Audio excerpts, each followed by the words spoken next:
बंदी छोड़ सतगुरु रामपाल जी परमेश्वर जी की जय हो। भाई और बहनों, पुस्तक धरती ऊपर स्वर्ग, इस पर वीडियो बनाने की श्रृंखला जारी है। इस पुस्तक पर लगभग 3 वीडियो बन चुके हैं। आज हमारा ये चौथे नंबर का वीडियो है। इस पुस्तक को लिखने का और आज वीडियो के माध्यम से आप भाई बहनों को समझाने का केवल एक ही मकसद है कि आखिर धरती के ऊपर स्वर्ग जैसा माहौल कैसे कायम हो, कैसे कलयुग में सतयुग की स्थापना हो, हमारे आचार विचार व्यवहार में दैनिक क्रियाओं में क्या क्या परिवर्तन होना चाहिए जो हम सत्संग के अभाव में नहीं कर पा रहे हैं और हमारी लाख कोशिशों के बावजूद भी धरती पर शांति स्थापना नहीं हो पा रही है। उसके लिए भाई और बहनों, सतगुरु रामपाल जी भगवान हमें बता रहे हैं, समझा रहे हैं कि इसके लिए सबसे पहले आपने अपने घर को, अपने परिवार को स्वर्ग जैसा बनाना पड़ेगा। और घर परिवार केवल धन से, माया से स्वर्ग जैसा नहीं बनता। जिस घर में जितना ज़्यादा धन होगा, जितनी ज़्यादा माया होगी, उस घर में उतनी ही ज़्यादा अशांति होगी, टेंशन होगी। घर स्वर्ग बनेगा परमात्मा की सत भक्ति से, शास्त्र अनुकूल साधना से, और शास्त्र अनुकूल साधना मिलेगी तत्वदर्शी संत की शरण में आने से। और आज धरती पर एकमात्र तत्वदर्शी संत, पूर्ण संत, या यूं कह लीजिए संत रूप में परमात्मा केवल सतगुरु रामपाल जी हैं। इनकी शरण में आने के बाद, इनके उपदेश को ग्रहण करने के बाद, इन्हीं के आशीर्वाद से हमारी दैनिक क्रियाओं में परिवर्तन हो सकता है। हमारे आचार विचार व्यवहार में परिवर्तन होगा ही होगा। तो पहले हम सुधरेंगे, फिर अपने बच्चों को उपदेश दिलाकर उनको भी भक्ति मार्ग पर लगाकर सुधारेंगे। हम सुधरेंगे तो परिवार सुधरेगा, परिवार सुधरेगा तो गांव सुधरेगा, समाज सुधरेगा। और इस प्रकार से पूरी पृथ्वी पर जिस दिन घर घर में सतगुरु रामपाल जी के द्वारा दी जा रही शास्त्र अनुकूल भक्ति होने लगेगी, तो भाई और बहनों, ऑटोमेटिक इस पृथ्वी का माहौल सतयुग जैसा होगा, स्वर्ग जैसा होगा।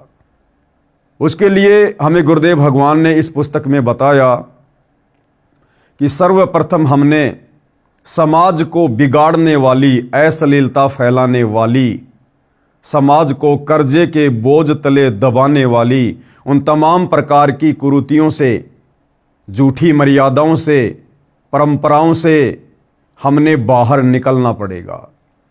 जैसे शादी विवाह में दुनिया भर का खर्चा करना, लोक दिखावा करना, अन्य त्योहारों पर दुनिया भर का खर्चा करना,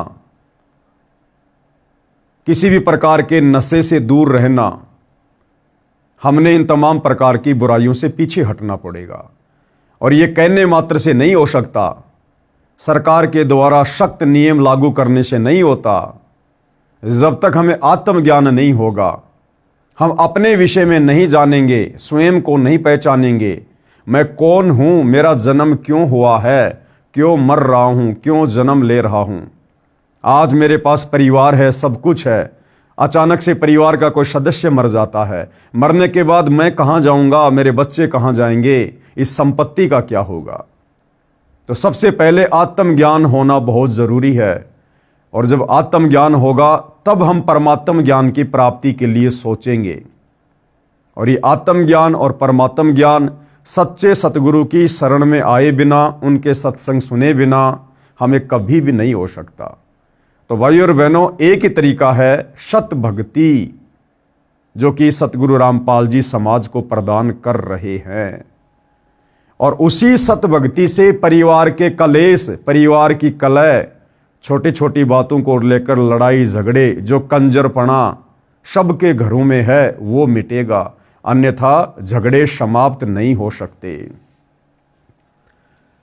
सत्संग से घर की कलह समाप्त होती है।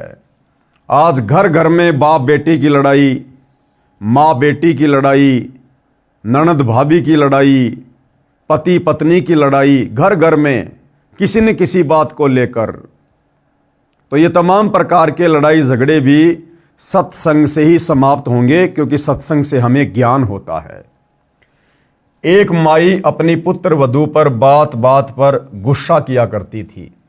छोटी छोटी गलतियों को बढ़ा चढ़ाकर अपने बेटे से कहती और पुत्र अपनी पत्नी को धमकाता। इस प्रकार घर नरक बना हुआ था। पुत्र वधू अपनी सासू माँ से कभी कभी कहती थी कि आप सत्संग जाया करो। अपनी पड़ोसन भी जाती है। सासू माँ बोली कि सत्संग में तो आई गई यानी बदचलन स्त्रियां जाती हैं, जिनका संसार में सम्मान नहीं होता, जो अच्छे खानदान की नहीं है, और हम खानदानी हैं, हमारा क्या काम सत्संग में। ऐसे पुत्र वधू ने कई बार कोशिश की, परंतु माई मानने को तैयार नहीं होती। एक दिन गांव की स्त्री किसी कार्यवश उनके घर आई तो सास अपनी पुत्र वधू को गालियां दे रही थी, धमका रही थी कि आने दे तेरे खशम को, यानी तेरे पति को, आज तेरी खाल उतराऊंगी। बात क्या थी कि गिलास में चाय रखी थी, जो सास के लिए डालकर पुत्र वधू बच्चे को लेने अंदर चली गई थी, जो सोया हुआ था, जागने पर रो रहा था।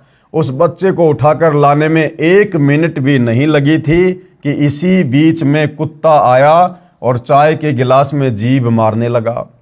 गिलास गिर गया, चाय पृथ्वी पर बिखर गई। सासू माँ आंगन में उस गिलास से मात्र 20 फुट की दूरी पर चारपाई पर बैठी थी। हट्टी कट्टी थी, खेतों में सैर सपट्टे करने जाती थी, परंतु काम के हाथ नहीं लगाती थी। इसी बात पर कलह कर रही थी। गांव के दूसरे मोहल्ले से आई माई सत्संग में जाती थी। जो उनके घर पर उनकी पड़ोसन आई थी, वो सत्संगी थी। सब बात सुनकर उसने भतेरी, यानी उस सास का नाम क्या था, भतेरी से कहा कि आप सत्संग में चला करो। उसका वही जवाब था।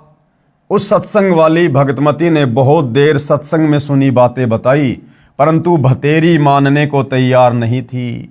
भतेरी की दूसरी बहन उसी गांव में दूसरे मोहल्ले में विवाह रखी थी, यानी जो भतेरी थी उसकी बहन भी उसी गांव में ब्याही हुई थी, जिस पाने की वह सत्संग वाली माई जानकी थी। भतेरी की बहन का नाम दया कौर था।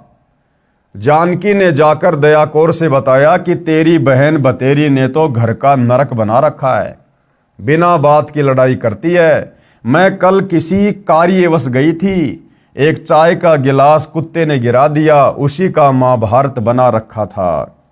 दया कौर भी जानकी के कहने से सत्संग सुनने गई थी और दीक्षा ले ली थी। जानकी ने कहा कि उसको जैसे तैसे एक बार सत्संग में ले चल। जब तक संतों के विचार सुनने को नहीं मिलते तो व्यक्ति व्यर्थ की टेंशन यानी चिंता स्वयं रखता है तथा घर के सदस्यों को भी चिंता में रखता है। दया कौर अगले दिन अपनी बहन के घर गई। किसी बहाने भतेरी को अपने घर ले गई। वहां से कई अन्य औरतें सत्संग में जाने के लिए जानकी के घर के आगे खड़ी थी।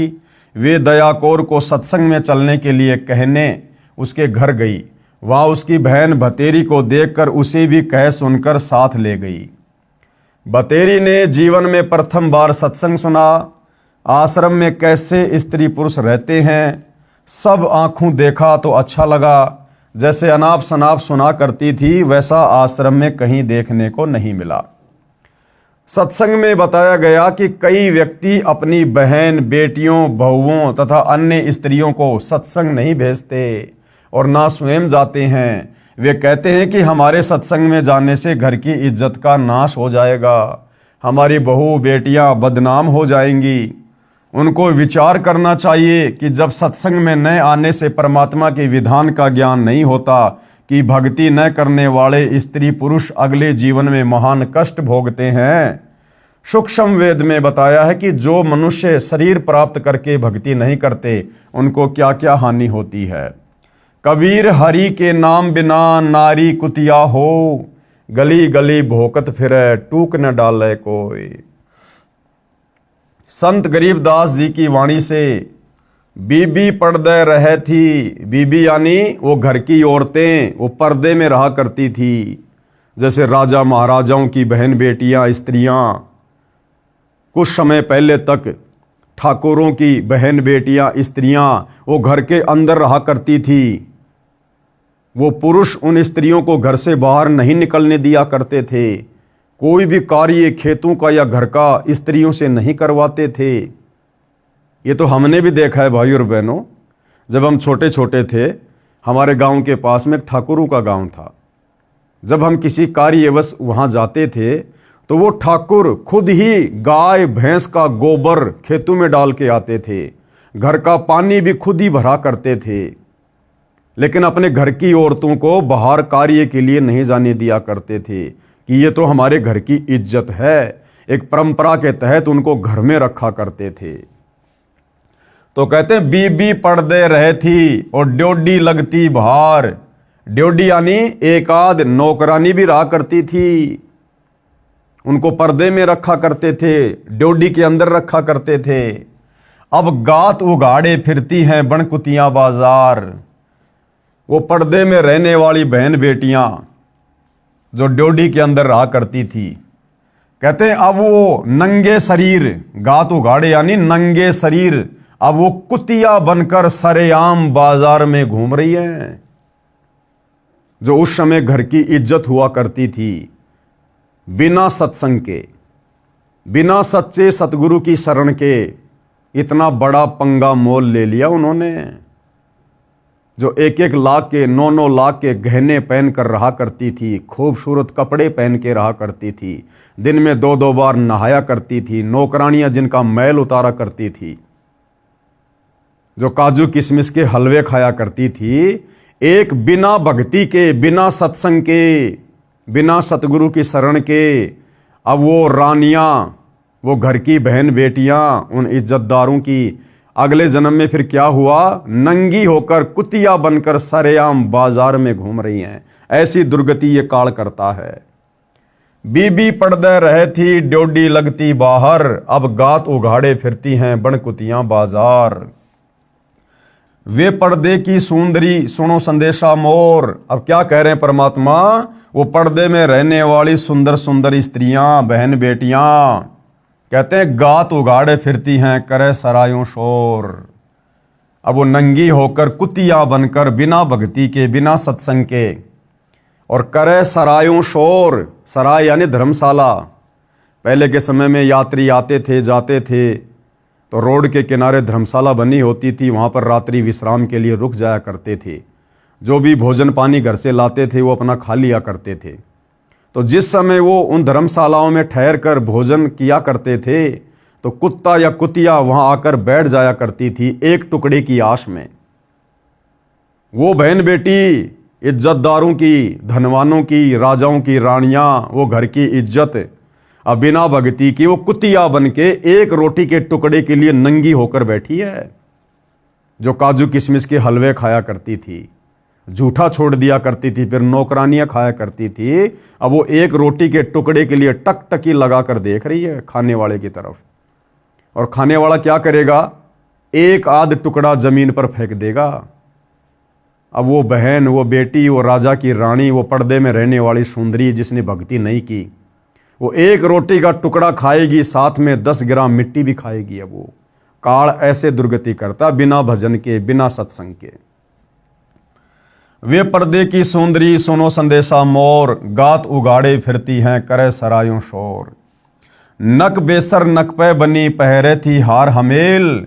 यानी कई कई लाख के गहने पहनने वाली वो माता बहनें जिन्होंने भक्ति नहीं करी, अब सुंदरी से कुतिया बनी सुन साहिब के खेल।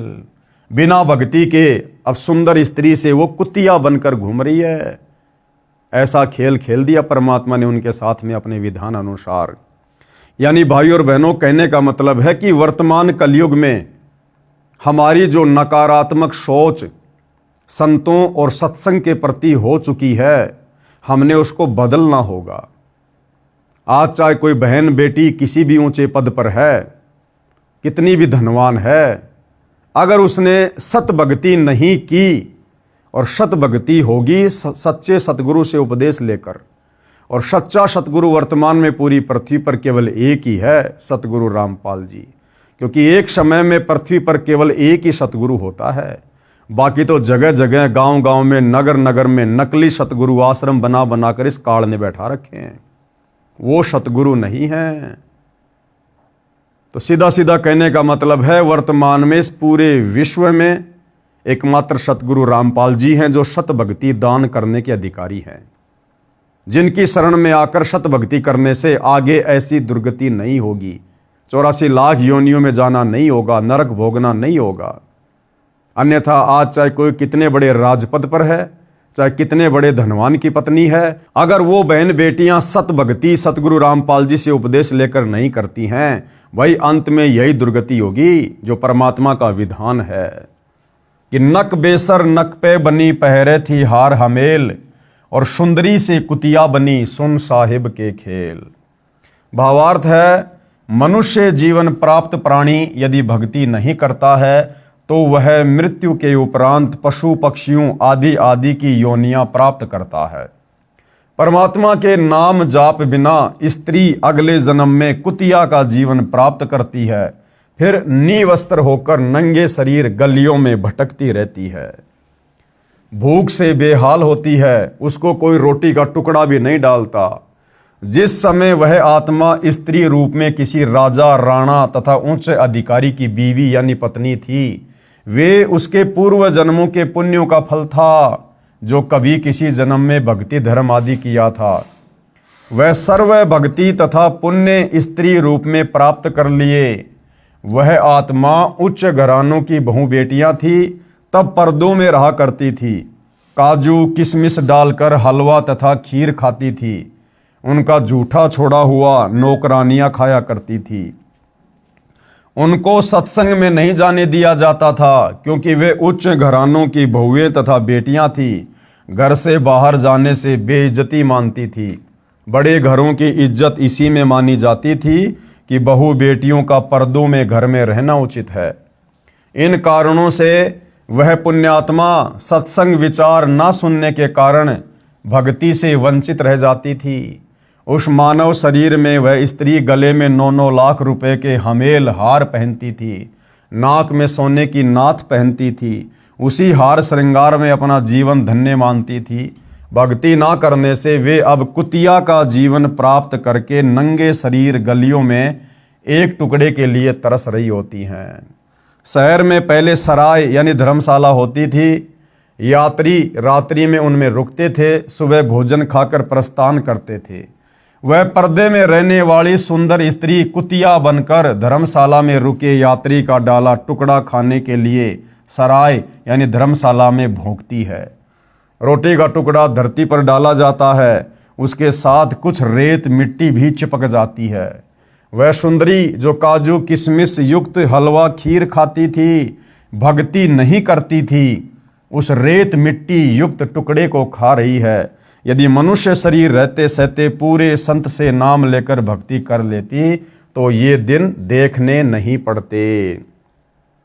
कहने का मतलब है भाई और बहनों, उनके साथ तो जो बनी सो बनी, उन्होंने तो अपने कर्मों का फल भोगा सो भोगा। लेकिन वर्तमान में आप और हमें समय रहते समझाया जा रहा है, बताया जा रहा है किस कर्म का आगे चलकर क्या फल मिलेगा, क्या परिणाम भुगतना पड़ेगा। सत भक्ति ना करने से स्त्री की क्या दुर्गति होगी, पुरुष की क्या दुर्गति होगी, ये आप और हमें समय रहते समझाया जा रहा है, बताया जा रहा है। क्योंकि मनुष्य शरीर में हम भक्ति कर सकते हैं, भक्ति को समझ सकते हैं। कुत्ते के जीवन में, गधे के जीवन में, क्योंकि 84 लाख योनियों के शरीरों में ना हम भक्ति कर सकते, ना हम भक्ति को समझ सकते।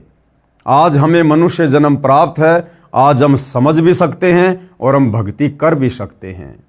और यदि आज इस गोल्डन टाइम में जब भक्ति करवाने वाले पूर्ण संत स्वयं धरती पर प्रकट है, यदि हम नहीं जागेंगे, जेब से मोबाइल निकालकर यूट्यूब पर उनके सत्संग नहीं सुनेंगे, उनसे उपदेश प्राप्त करके सत भक्ति नहीं करेंगे, तो जो दुर्गति भक्ति ना करने वालों की होती है, जो इस पुस्तक में लिखा हुआ है, जो परमेश्वर का अटल विधान है, फिर हमारे साथ भी वही बनेगी।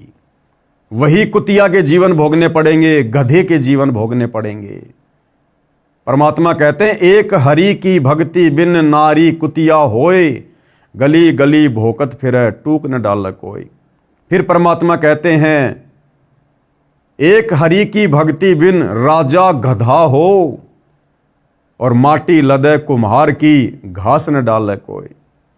चाहे देश का राजा क्यों ना है, अगर सत भक्ति सच्चे सतगुरु से उपदेश लेकर नहीं की, और राजा भी अगले जन्म में 84 लाख में गधा बनेगा, गधा। ये परमात्मा का अटल विधान है।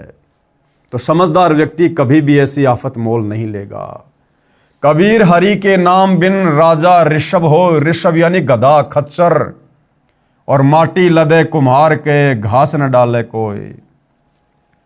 भगवान की भक्ति न करने से राजा गधे का शरीर प्राप्त करता है, कुम्हार के घर पर मिट्टी ढोता है, घास स्वयं जंगल में खाकर आता है। फिर ऐसी दुर्गति होगी उस राजा की, उस बड़े अधिकारी की, जो आज नौकरों के माध्यम से 56 प्रकार के पकवान भोग रहा है। अगले जन्म में गधा बनेगा, घर पर उसको कुम्हार खाना भी नहीं देगा। फिर पीछे तू पशुआ कीजे दीजे बैल बनाए। फिर और क्या दुर्गति होगी।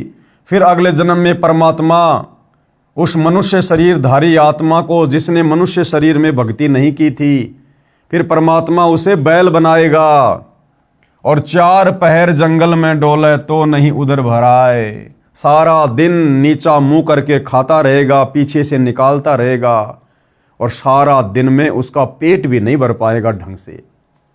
सिर पर सींग दिए मन बोरे, धूम से मच्छर उड़ाए। फिर क्या करेगा परमात्मा, उसके सिर पर 2 सींग देगा, और धूम यानी एक उसको पूंछ लगा देगा, और उसी पूंछ से वो अपनी मक्खियां उड़ाएगा, अपनी खुजली को शांत करेगा।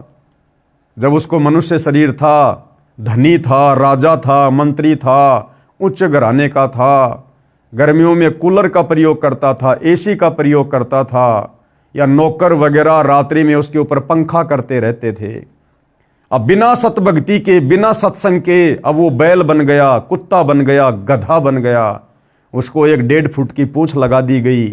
अब वो पूंछ ही उसका कूलर है, उसकी एसी है। चाहे हवा करो, चाहे मक्खी मच्छर भगाओ। सिर पर सींग दिए मन बोरे, धूम से मच्छर उड़ाए, और कांदे जुआ जोते कुआ, कोंदू का बुश खाए। फिर और क्या दुर्गति होगी उस बैल की। पहले के समय में कुआ जोतने के लिए बैल को प्रयोग में लिया जाता था। उसके कांधे पर लकड़ी का जुआ डालकर और पानी निकाला जाता था कुएं से, और खाने में क्या मिलता था, कोंदू का भूष। कोंद यानी जो, गेहूं जैसा आता है जो, और जौ का जो छिलका होता है वो बड़ा नुकीला होता है, कांटेदार होता है। आसानी से कोई जानवर उसको खाना पसंद नहीं करता। लेकिन सारा दिन तो कुआं जोतेगा, फिर बैल को भूख लगेगी, और खाने को क्या मिलेगा, वो जौं का भूष। मजबूरी में आंखों से आंसू बहाते हुए अपनी उदर पूर्ति के लिए उस नालायक को खाना पड़ेगा। क्योंकि जब मनुष्य जन्म था उसने 56 प्रकार के भोग खाए। लेकिन जब कोई कहता था भाई भक्ति कर ले, परमात्मा धरती पर आए हुए हैं, शास्त्र अनुकूल भक्ति दे रहे हैं, ये मौका बार बार नहीं मिलेगा, मनुष्य जन्म इसीलिए मिला है, उस समय वो मजाक किया करता था कि सत्संग में तो फालतू के व्यक्ति जाते हैं, फालतू के व्यक्ति। आज देख लो उसके साथ में क्या बीत रही है और आगे क्या बीतेगी। भावार्थ, गधे का शरीर पूरा करके वह प्राणी बैल की योनि प्राप्त करता है। मानव शरीर में जीव को कितनी सुविधाएं प्राप्त थी। भूख लगते ही खाना खाओ, दूध पियो, चाय पियो, प्यास लगे तो पानी पी लो। और भक्ति ना करने से वही प्राणी बैल बनकर सुबह से शाम तक 4 पहर अर्थात 12 घंटे तक जंगल में फिरता है, हल में जोता जाता है। दिन में केवल 2 बार भोजन बैल को खिलाया जाता है, दोपहर 12 बजे तथा रात्रि में। परंतु बैल को बीच में भूख लगी है और चारों ओर चारा भी पड़ा होता है, लेकिन खा नहीं सकता। हाड़ी उसको घास नहीं खाने देता। पानी भी समय पर दिन में 2 या 3 बार पिलाया जाता है। सिर पर सींग तथा एक दूम यानी पूंछ लगे होंगे, जब मानव शरीर में था तब वह जीव कूलर, पंखे तथा एसी कमरों में रहता था। अब एक धूम है, इसको चाहे कूलर की जगह चाहे पंखे की जगह प्रयोग करो, उसी से मच्छर उड़ाता है। यानी ऐसी दुर्गति भाई और बहनों उस प्राणी की होती है जिसको परमात्मा भक्ति के लिए मनुष्य जन्म प्रदान करता है, लेकिन वो नादान प्राणी उस शु अवसर का फायदा नहीं उठा पाता है। सत्संग में यही बताया गया कि घर में कलह का कारण परमात्मा के विधान को न समझकर संसार के भाव में चलना है। घर का कोई सदस्य घर में हानि नहीं करना चाहता, ना सास घर में हानि करना चाहती, ना बहू घर में कोई नुकसान करना चाहती। किसी कारण से हानि हो जाती है तो उसको लेकर झगड़ा नहीं करना चाहिए। जो हानि होनी थी वह तो हो चुकी है, वह तो ठीक होगी नहीं। व्यर्थ की कलह करना समझदारी नहीं है। जिससे गलती से कोई हानि हो जाती है तो उसे कहना चाहिए, हे बेटा बेटी, माता पिता या सास बहू, ये जो हो गया ये अपने भाग्य में नहीं था, आपने जानबूझकर तो किया नहीं है। इस बात से घर में शांति कायम रहती है। कलह में काल निवास करता है, लड़ाई झगड़े में मन मुटाव में क्या निवास करता है? काल। भूत प्रेतों का उस घर में डेरा होता है। जो कलह नहीं करते वे सुख से बसते हैं, और जिस घर में नाम का सुमरण तथा परमात्मा की भक्ति, आरती, स्तुति, ज्योति, यज्ञ होती है, उस घर में परमात्मा के आदेश से देवताओं का निवास होता है। सत्संग सुनकर सब अपने अपने घर चली गई। सत्संग दिन के 12 बजे से 2 बजे तक हुआ था। पुत्र वधू को पता नहीं था कि सासू माँ सत्संग में गई थी। अगले दिन सुबह भैंस का दूध निकालकर पुत्र वधू उस दूध की भरी बाल्टी को छत में लगे कुंडे वाले सरिये में प्रतिदिन की तरह टांगने लगी। उसे लगा कि बाल्टी टंग गई, परंतु सरिये के उल्टी ओर बाल्टी का कड़ा लगा था।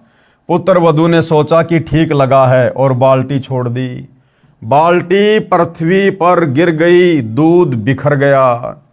आवाज सुनकर भतेरी आई और पुत्र वधू दूध की बजाय सासू माँ की ओर मायूसी से देख रही थी कि आज ये बुढ़िया घर में झगड़ा करवाएगी, आज अपने बेटे से मेरी पिटाई करवाएगी। लेकिन पुत्र वधू ने बोलना उचित नहीं समझा, क्योंकि पुत्र वधू को पता था कि सासू माँ किसी भी सफाई के वचन नहीं सुनती। सोच रही थी कि आज का सारा दिन कलह में जाएगा, शाम को पति आएगा, उससे भी पिटाई करवाएगी। हे परमात्मा, ये कौन बनी? ऐसी गलती तो कभी नहीं हुई थी। हे सतगुरु, कुछ तो दया करो। मैं तो आपकी भक्ति भी भूलने को हो रही हूँ। मुझे तो सारा दिन सासू माँ के श्लोक याद रहते हैं। बतेरी बोली, बेटी जो होना था वह हो गया। अब देखो भाई और बहनों, एक दिन के सत्संग का प्रभाव, एक दिन के सत्संग ने उस स्त्री की काया पलट कर दी, उसके विचारों को बदल दिया एक दिन के सत्संग ने। और वो सासू माँ क्या बोली? बतेरी बोली, बेटी जो होना था वह तो हो गया, आज हमारे भाग्य में दूध है ही नहीं। चिंता ना कर, इस दूध को ऊपर से हाथों से बाल्टी में डालकर भैंस को पिला दे। ये कहकर जो नाम दीक्षा ली थी उसका जाप करने लग गई। पुत्र वधू को अपने कानों पर विश्वास नहीं हो रहा था। सोच रही थी कि माता जी आज पता नहीं कौन सा स्टेशन यानी रेडियो आकाशवाणी वाला स्टेशन पकड़ गई। ये शीतल वचन बतेरी की बोरी यानी बारदाना में नहीं थे, यानी इसकी जुबान पर इस प्रकार के मीठे वचन तो थे ही नहीं। इसमें खड़ भरी थी, आसपास से निकलती थी तब भी बड़बड़ की झल निकलती थी। पुत्र वधू का नाम निशा था। वह सोच रही थी, निशा आज निशा में तेरी बुरी होगी दशा। निशा का मतलब रात्रि भी होता है। तो उसने क्या सोचा कि हे निशा, आज निशा यानी रात्रि में तेरी बुरी होगी दशा, यानी रात को इसका बेटा आएगा, ये अपने बेटे को बढ़ा चढ़ाकर बात कहेगी और इसका बेटा आज तेरी पिटाई करेगा। निशा की सोच थी कि मेरे पति को बताएगी, वह माता की बात सुनकर मेरी कुछ नहीं सुनता अच्छी बुरी कहेगा, सारा दिन और रात्रि रोने में जाएगी। निशाने धरती पर पड़ा, दूध बाल्टी में डालकर भैंस को पिला दिया। बाल्टी धोकर रख दी, बतेरी आई और बोली कि बेटी रोटी खा ले। चिंता मत कर बेटी, मैं कल मेरी बहन दया कौर के साथ दिन में सत्संग में गई थी। मेरी तो आंखें खुल गई।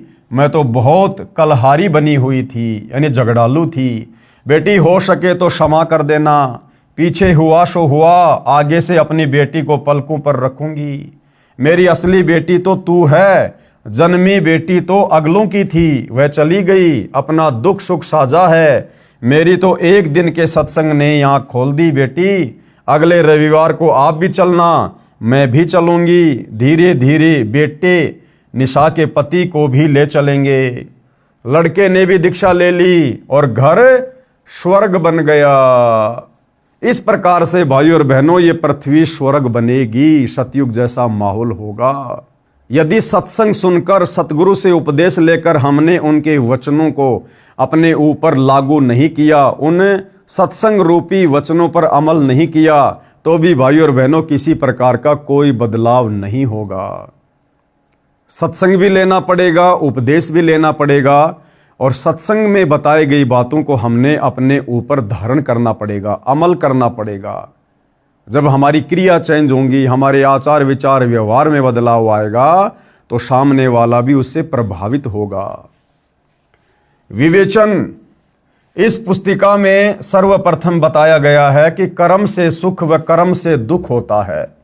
पूर्व के जन्मों में किए अच्छे बुरे कर्मों के कारण सुख स्वर्ग तथा दुख नरक होता है। दुख का कारण पाप होता है। जैसे पैर में कांटा लग जाता है तो पीड़ा होती है। पीड़ा कांटे के कारण होती है। यदि कांटा निकाल दिया जाए तो दर्द बंद हो जाता है, क्योंकि दुख कांटे के कारण था। इसी प्रकार पूर्ण परमात्मा कबीर जी की भक्ति करने से पाप नाश यानी समाप्त हो जाता है, जीव सुखी हो जाता है। वह भक्ति करने की विधि व मंत्र दास के पास है। कौन कह रहे हैं? सतगुरु रामपाल जी। क्या कह रहे हैं? कि दुख दूर करने की, जीवन रूपी सफर में जो दुख रूपी कांटे तुम्हें लगे हुए हैं, उनको निकालने की भक्ति विधि इस संसार में केवल सतगुरु रामपाल जी के पास है, और किसी साधु संत महात्मा आचार्य शंकराचार्य के पास नहीं है। जिससे आपको परमात्मा सुखी कर देगा, साधक का पाप नष्ट हो जाएगा और घर स्वर्ग बन जाएगा। कहने का मतलब भाइयों और बहनों, आप और हमने भी सतगुरु के वचनों पर अमल करना होगा, सतगुरु की शिक्षाओं पर चलना होगा। तब जाकर भाइयों और बहनों हमारा परिवार स्वर्ग होगा, और हमारे से प्रभावित होकर, हमारे आचार विचार से प्रभावित होकर दूसरे लोग भी सत्संग ग्रहण करेंगे। और यदि हमने सतगुरु से उपदेश ले रखा है, सालों साल बीत गए हैं, हमारे आचार विचार व्यवहार में, बोलचाल में, उठने बैठने में, निगाह दृष्टि में किसी प्रकार का कोई परिवर्तन नहीं आया है, तो भाइयों और बहनों उस घर में भूत प्रेतों का वास होगा, सतगुरु का वास नहीं होगा। उस घर में इसी प्रकार से कलह मची रहेगी, उस परिवार में इसी प्रकार से आपत्तियां आती रहेंगी, जाती रहेंगी।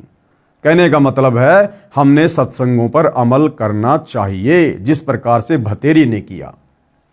अब वेदों में क्या प्रमाण है? वेद भी इस बात के गवाह हैं। प्रमाण के लिए पढ़िए यजुर्वेद अध्याय 8 के मंत्र 13 की फोटोकॉपी, जिसका अनुवाद आर्य समाज प्रवर्तक महर्षि दयानंद सरस्वती जी द्वारा किया गया है। अनुवादक ने परमात्मा को सबका उपकारक मित्र कहा है।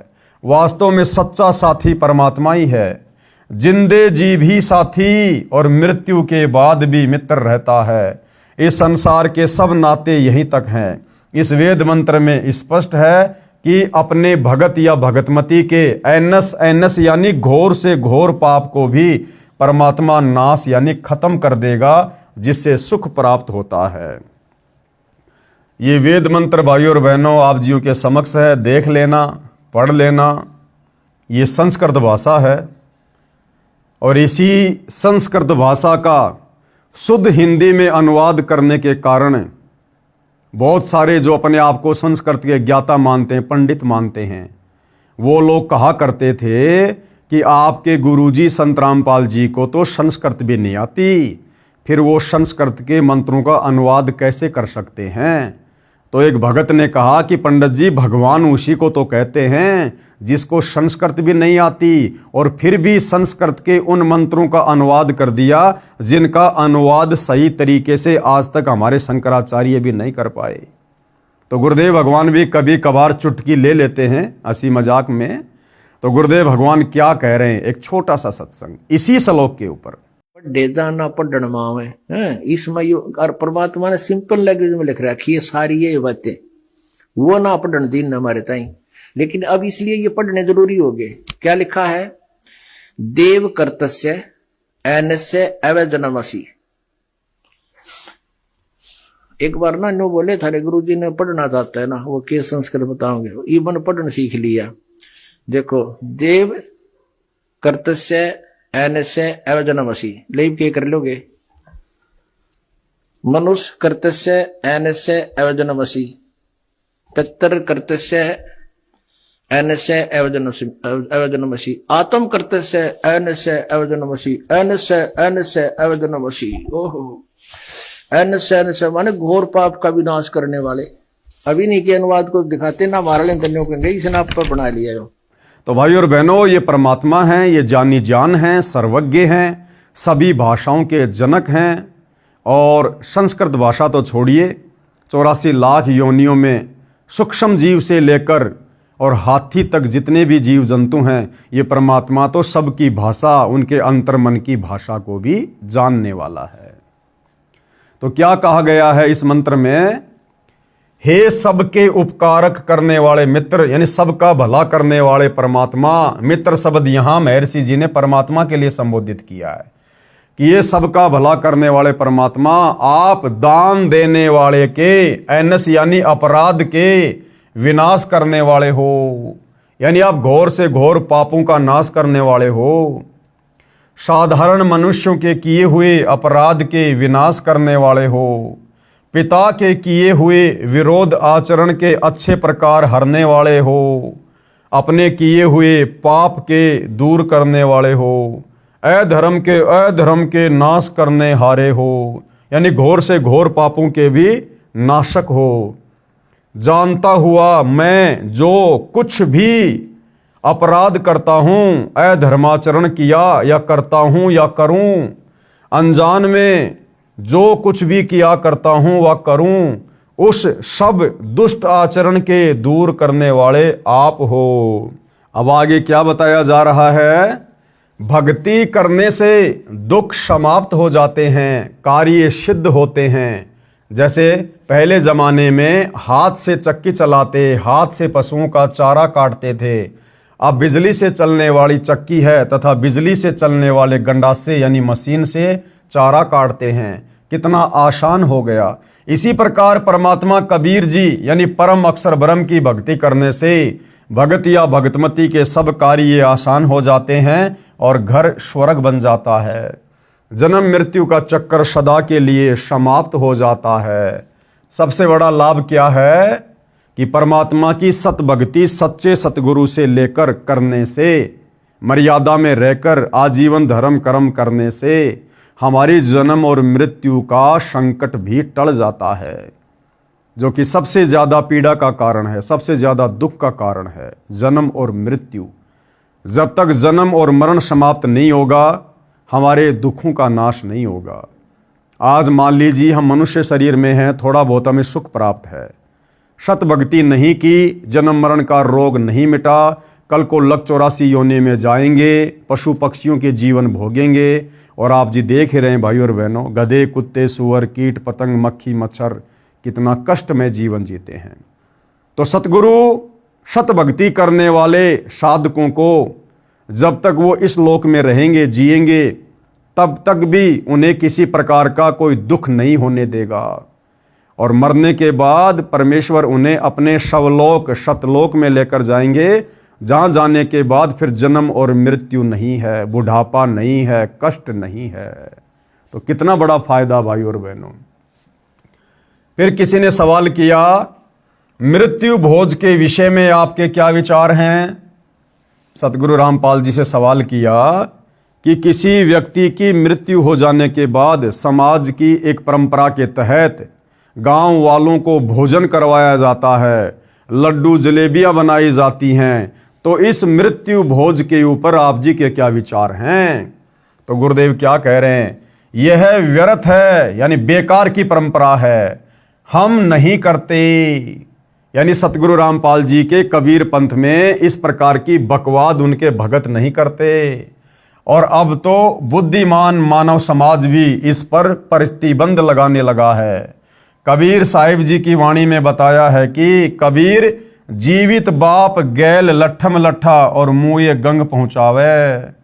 यानी जब तक माता पिता जीवित हैं तब तक तो उनका आदर करते नहीं, उनकी इज्जत करते नहीं, अच्छा खाने को अच्छा पहनने को देते नहीं, और मरने के बाद इस झूठी परंपरा के तहत आप गंगा जी में जाओगे उनकी मुक्ति करवाने के लिए। तो जिस बेटा बेटी ने जीते जी माँ बाप की सच्ची सेवा करके उसको आनंद नहीं दिया, भला मरने के बाद इन व्यर्थ की परंपराओं में पड़कर आप कैसे उनकी मुक्ति करवा दोगे?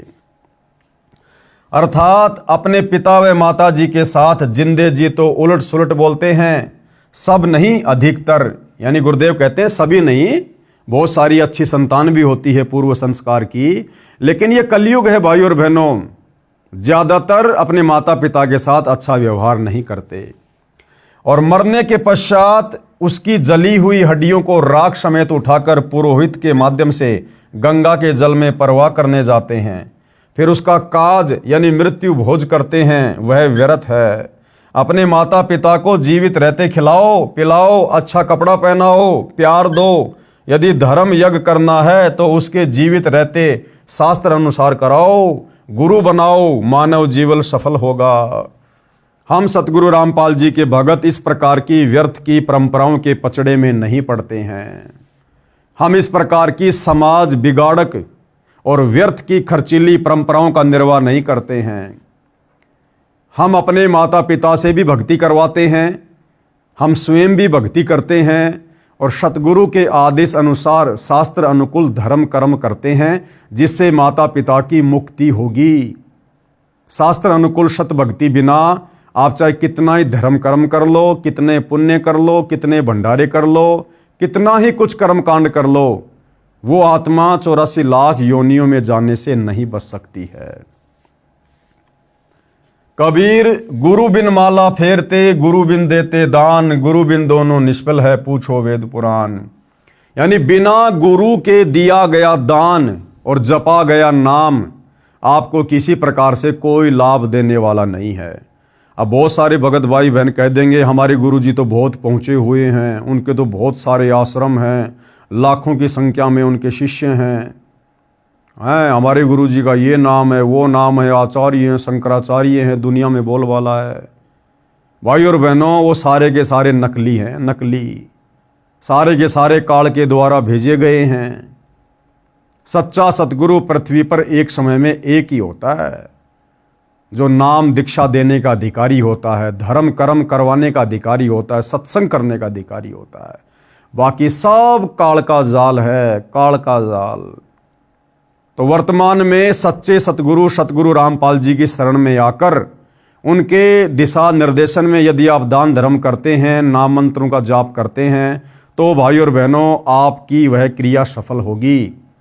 अन्यथा चाहे देश के चारों शंकराचार्यों को इकट्ठा करके उनके मार्गदर्शन में धर्म कर्म क्यों ना करो, आप नरक जाने से 84 लाख योनियों में जाने से नहीं बच सकते।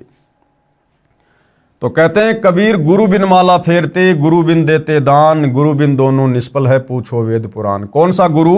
सच्चा गुरु। कबीर राम कृष्ण से कौन बड़ा, उन्हों भी गुरु कीन, तीन लोक के वेदणी, गुरु आगे आधीन। हमें गुरुदेव भगवान समझाना चाहते हैं कि गुरु का इस मनुष्य जन्म में कितना बड़ा महत्व है। ये मनुष्य जन्म हमें सतगुरु की सच्ची भक्ति करके मोक्ष प्राप्ति के लिए मिला है। और जो व्यक्ति इन बातों को मजाक में लेते हैं, हल्के में लेते हैं कि गुरु बनाने की क्या आवश्यकता है, भक्ति करने की क्या आवश्यकता है, और भक्ति भी करनी होगी हम तो वैसे घर पर कर लेंगे, तो उन आत्माओं के लिए इस वाणी के माध्यम से समझाया गया है कि नादानों, विशेषकर हिंदू समाज के लोग राम और श्री कृष्ण को तो बहुत बड़ा मानते हैं कि तीनों लोकों में उनसे बड़ा तो कोई नहीं है। कहते हैं तुम्हारे रामचंद्र जी ने भी वशिष्ठ जी को गुरु बनाया और ओम मंत्र का जाप किया। तुम्हारे श्री कृष्ण जी ने भी तीन लोक के भगवान ने दुर्वासा ऋषि को गुरु धारण किया, उसके बाद भक्ति शुरू की। फिर आप और हमारे जैसे दो कोड़ी के जीवों की क्या औकात जो बिना गुरु की भक्ति के वैसे मनमुखी रूप से दान धर्म करके नाम का जाप करके और हम मुक्ति प्राप्त कर लेंगे। तो कम से कम अपने भगवानों से शिक्षा ले लो। वो तीन लोक के स्वामी थे, लेकिन उनको भक्ति के विधान का पता था, परमात्मा के संविधान का पता था कि यदि हमने मनुष्य जन्म प्राप्त करके गुरु धारण करके भक्ति नहीं की तो हम वापस विष्णु पद पर नहीं जा सकते, हम सीधे नरक में जाएंगे, लक 84 में जाएंगे। क्योंकि जिसका गुरु नहीं होता उसको विष्णु लोक में एंट्री नहीं होती। अर्थात गुरु बनाए बिना दान करना, नाम जाप करना बेकार है। आप हिंदू जन श्री कृष्ण जी व श्री रामचंद्र जी से बड़ा किसी को नहीं मानते। उन्होंने भी गुरु बनाए। श्री राम जी ने वशिष्ठ ऋषि को गुरु बनाया तथा श्री कृष्ण जी ने दुर्वासा ऋषि को गुरु बनाया। ऋषि संदीपनी जी श्री कृष्ण जी के अक्सर गुरु यानी शिक्षक थे और ऋषि दुर्वासा अध्यात्म के गुरु थे। क्या आप राम व कृष्ण जी से बड़े हो जो गुरु नहीं बनाते हो? गुरु पूर्ण होना अनिवार्य है, फिर दान धर्म करना लाभदायक है। और विशेष बात भाइयों और बहनों, श्री रामचंद्र जी ने जिसको गुरु बनाया वशिष्ठ जी को, और श्री कृष्ण जी ने जिसको गुरु बनाया दुर्वासा जी को, वो वशिष्ठ और दुर्वासा भी पूर्ण गुरु नहीं थे, तत्वदर्शी संत नहीं थे।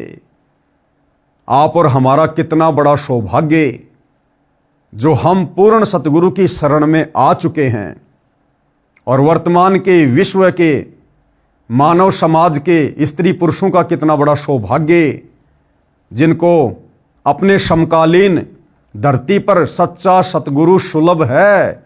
यदि वे चाहें तो सत्संग सुनकर ज्ञान को आधार बनाकर इस सु अवसर का लाभ उठा सकते हैं, जो सु अवसर त्रेता में द्वापर में श्री राम और श्री कृष्ण जी को भी नसीब नहीं हुआ। आगे क्या कहा जा रहा है कि ये जो प्रसंग है ये धरती ऊपर स्वर्ग का चल रहा है कि धरती के ऊपर स्वर्ग कैसे कायम हो, कैसे स्वर्ग जैसा माहौल धरती पर बने, घर घर में नगर नगर में शांति हो, परमात्मा की भक्ति हो, कैसे होगा ये सब? उसके लिए हमने इस पुस्तक को बहुत ही धैर्य से दिल थाम कर पढ़ना होगा। आप जी से निवेदन है कि इस पुस्तक को दिल थाम कर श्रद्धा के साथ पढ़कर समझकर मुझदास लेखक यानी सतगुरु रामपाल जी के आश्रम में या नामदान केंद्र में आएं और शास्त्रोक्त साधना लेकर अपना तथा परिवार का निःशुल्क कल्याण करवाएं। धरती ऊपर ही स्वर्ग का एहसास करें। यदि इस पुस्तक को पढ़कर फिर भी लोक लाज के कारण इस दलदल में धंसा रहता है, समझदारी नहीं है, जैसे सती प्रथा थी, पति की मृत्यु हो जाती थी तो लोक लाज व कुप्रथा के कारण जवान पत्नी को भी जिंदा जलना पड़ता था। राजा भी इस प्रथा की मार से नहीं बचते थे।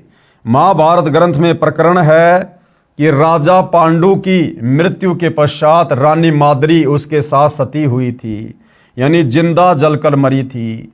राजा पांडु की दो पत्नियां थी, कुंती तथा माद्री। ये भी तो किसी समझदार पुरुष ने समाप्त करने का बीड़ा उठाया, यानी सती प्रथा को जो समाज में कुप्रथा थी उसको भी समाप्त करने के लिए किसी न किसी महापुरुष ने तो बीड़ा उठाया। उसको भी तो कितनी परेशानियों का सामना करना पड़ा होगा, आलोचनाओं का सामना करना पड़ा होगा, निंदा का पात्र बना होगा, लेकिन वो अपने मकसद पर अडिग रहा और अंत में उस कुप्रथा का सत्यानाश हुआ। तो वर्तमान में इस धरती पर सती प्रथा से भी भयंकर प्रथा, ये शास्त्र विरुद्ध साधना जो नकली धर्म गुरुओं ने घर घर में पनपा रखी है, ये जानलेवा बीमारी है। सीधा आपको नरक में ठोकेगी उस चिता पर तो केवल वो स्त्री एक ही बार जलकर पीड़ा का एहसास करती थी, लेकिन ये शतभक्ति ना करने के कारण आप सीधे लक 84 में जाओगे। गधे, कुत्ते, बैल, हाथी, सूअर के शरीर प्राप्त करोगे और एक बार नहीं, 2 बार नहीं, 84 लाख बार मरोगे, 84 लाख बार, और जन्म जन्म ये कष्ट सहन करना पड़ेगा। तो इस भयंकर कुप्रथा का जो हमारे धर्म गुरुओं ने घर घर में फैला रखी है, यानी शास्त्र विरुद्ध साधना, इस शास्त्र विरुद्ध साधना को समाप्त करके शास्त्र अनुकूल साधना आप और हमें प्रदान करने के लिए आज सतगुरु रामपाल जी सन 1994 से संघर्ष कर रहे हैं। और इसी संघर्ष के चलते उनको जेल भी जाना पड़ा। आज 2025 में भी पिछले 10 वर्षों से वे हिसार की जेल में बैठे हुए हैं, लेकिन अपने मकसद से पीछे नहीं हट रहे। जो बीड़ा उन्होंने उठाया है उस पर आज भी अटल है, कायम है, और इसी के चलते उनको आलोचनाओं का शिकार होना पड़ रहा है। दुनिया नासमझी में उनकी निंदा करके पाप की भागी बन रही है। लेकिन भाइयों और बहनों, ये जो बीड़ा सतगुरु रामपाल जी ने उठा रखा है, ये पूरे विश्व के मानव समाज के हित में है, पूरे विश्व के मानव के कल्याण के हित में है। और जिसने उनके सत्संग सुनकर, उनके प्रवचन सुनकर, उनकी पुस्तकें पढ़कर, उनके विचारों से परिचित होकर उनकी शरण ग्रहण कर ली, वही आत्मा काल के जाल से बाहर निकल सकती है। दूसरा संसार में कोई विकल्प नहीं है। तो सती प्रथा को समाप्त करने का जिस महापुरुष ने बीड़ा उठाया था, उस समय उसका बहुत विरोध हुआ, परंतु धीरे धीरे सबने मान लिया और सुखी हुए। इसी प्रकार ये कुप्रथाएं समाप्त करनी है, धरती ऊपर स्वर्ग बनाना है, बुद्धिजीवी मानव सहयोग दे। यानी जिसको ये बातें समझ में आ जाती हैं, उन लोगों ने इस मिशन में सतगुरु का, सच्चे संत का सहयोग देना चाहिए।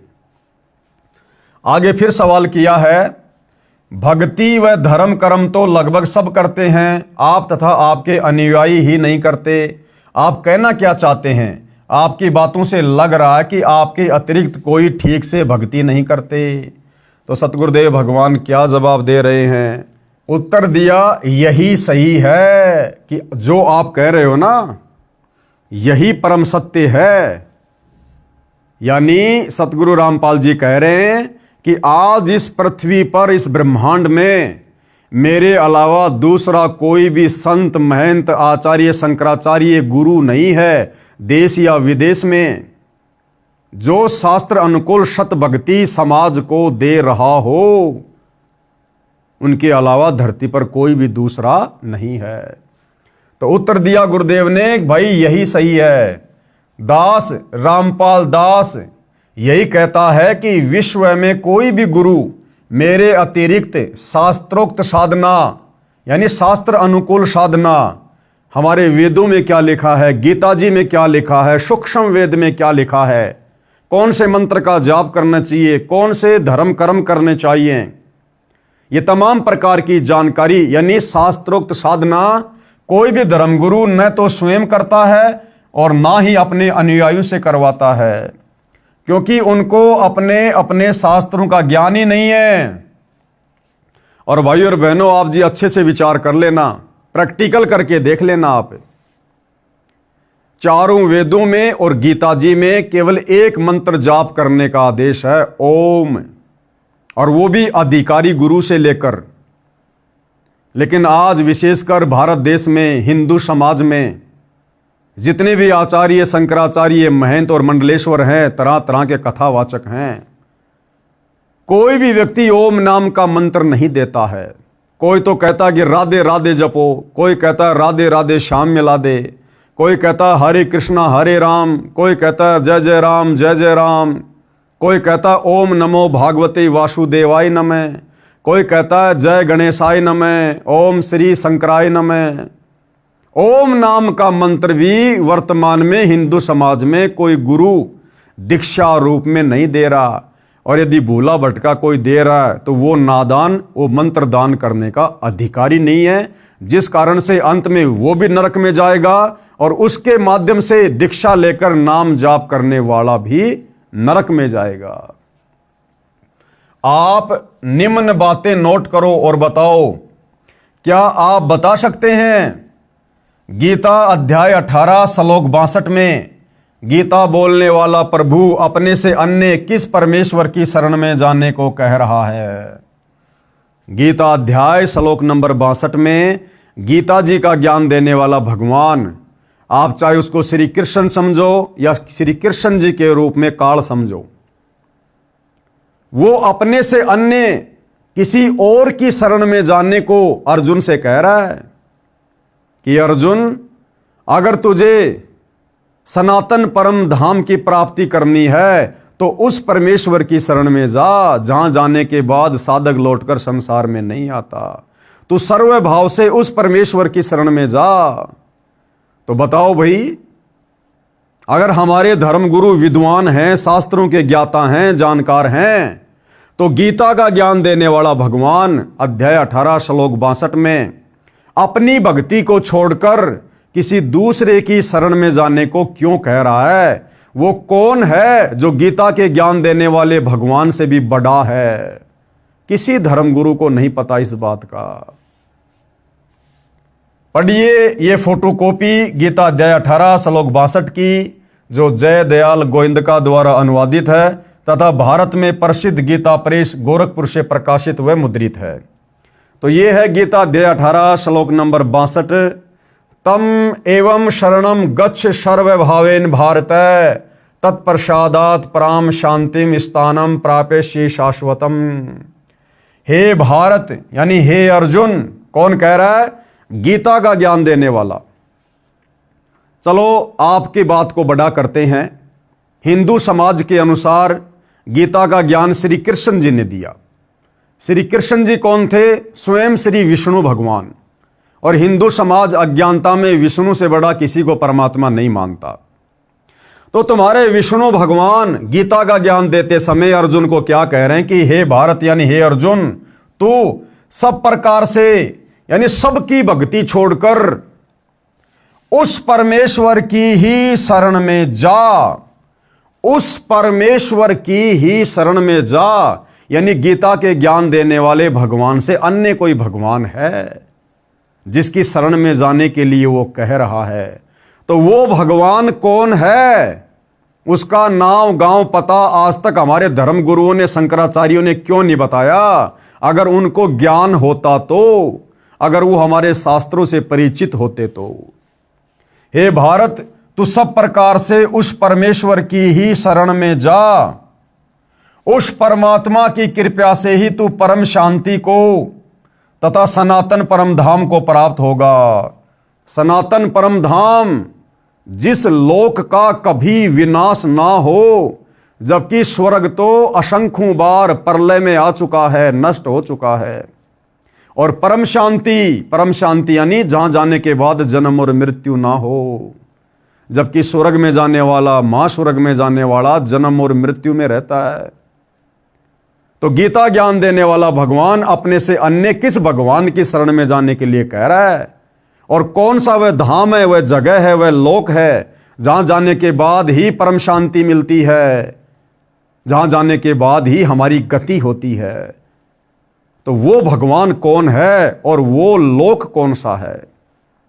तो ये जानकारी केवल सतगुरु रामपाल जी ने दी है कि वो भगवान है कबीर, और वो लोक है सत्यलोक, जहां जाने के बाद ये प्राणी लौटकर इस गंदे संसार में वापस नहीं आता। आगे और सवाल कर रहे हैं सतगुरु रामपाल जी कि यदि तुम्हारे धर्म गुरु इतने बड़े ज्ञानी हैं, अगर उनके पास में सत भक्ति है, शास्त्रों के ज्ञाता है, तो अगले सवाल का भी जवाब दो।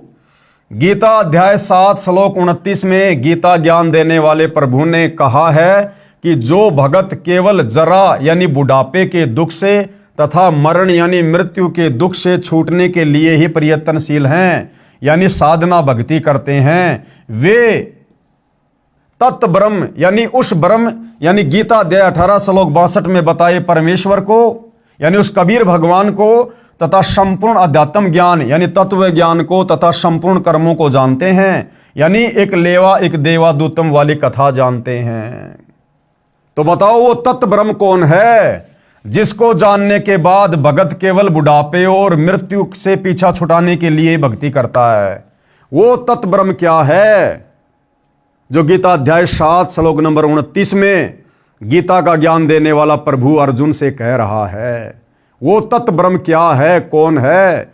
क्या आज तक हमारे धर्म गुरु आचार्य शंकराचार्य ये विद्वान लोग क्या उस तत्व ब्रह्म का एड्रेस बता पाए, उसका नाम बता पाए? नहीं बता पाए। गीता अध्याय 8 श्लोक 1 में गीता अध्याय 8 श्लोक 1 में अर्जुन ने गीता ज्ञान देने वाले से प्रश्न किया कि किम तत्व ब्रह्म, कि भाई वो तत्व ब्रह्म क्या है? वो तत्व ब्रह्म क्या है जिसके बारे में पता चलने के बाद भगत केवल बुढ़ापे और मृत्यु से बचने के लिए ही प्रयत्न करता है?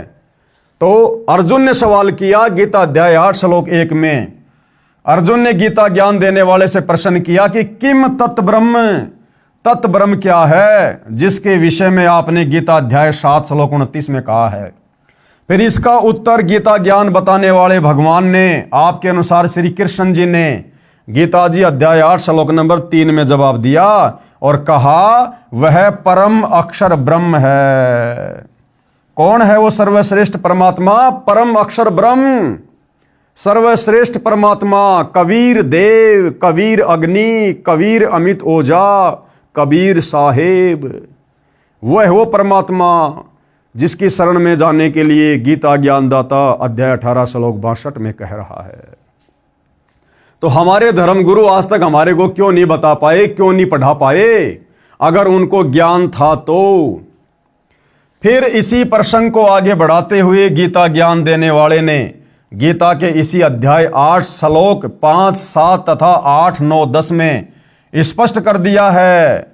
श्लोक 5 और 7 में क्या कहा कि जो पुरुष यानी जो भगत अंत काल में मुझको ही सुमरण करता हुआ शरीर को त्याग कर जाता है वह मेरे साक्षात रूप को प्राप्त होता है, इसमें कुछ भी संशय नहीं है। गीता अध्याय 8 श्लोक 5 यानी गीता ज्ञान देने वाला आपके अनुसार श्री कृष्ण, और ये तत्व ज्ञान होने के बाद हमारे अनुसार श्री कृष्ण जी के शरीर में प्रवेश करके काल बोल रहा है कि जो व्यक्ति मेरी साधना करता है, मेरे ओम नाम का जाप करता है, वो अंत समय में मुझ काल को ही प्राप्त होता है और मेरे ब्रह्मलोक में जाता है, और ब्रह्मलोक में कुछ दिन सुख भोगने के बाद फिर गधा कुत्ता सुअर बनने के लिए नीचे आता है।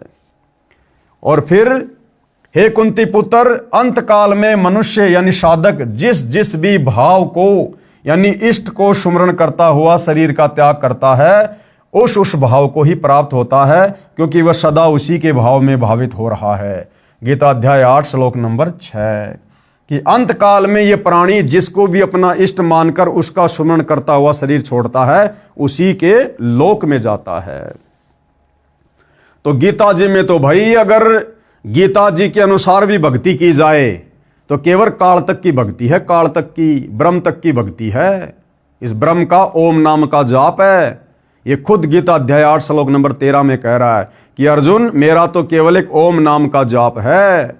ओम इति एक अक्षर ब्रह्म व्यवहारण माम अनुस्मरण ये परियाति तजन देहम सयाति परमाम गतिम, कि मेरे ओम नाम की साधना अंतिम श्वास तक, शरीर छोड़ते समय तक जो साधक इसका जाप करता है वो मेरे ब्रह्म लोक में जाता है।